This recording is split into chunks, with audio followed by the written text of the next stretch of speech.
সম্মানিত ভিউয়ার্স, আমরা চলে আসছি রংপুর পার্কের মধ্যে চলে আসছি। দেখেন, আপনাদেরকে দেখাচ্ছি স্পেসটা বিশাল।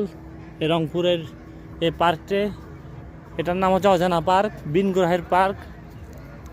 দেখেন, এখানে সব অদ্ভুত সব জিনিস এখানে আছে, দেখাচ্ছি। দেখেন, ইনি বিশাল একটা সাপ, আশাবাদী খাই ফেলবে, দাঁত বড় বড় আছে, বুঝছেন?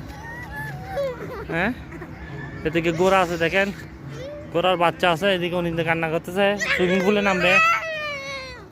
এই যে যারা তামাক খায়, দেখেন যারা আদা পাতা খায়, আদা পাতা চাষ হয়, দেখেন এইখানে যেগুলো পাতা শুকাতে দিয়েছে সব আদা পাতা। রংপুরে হচ্ছে যে আদা পাতার জন্য বিখ্যাত, যারা আদা খায় পানের সাথে, এই আদা পাতা রংপুরে পাওয়া যায়, বুঝছেন?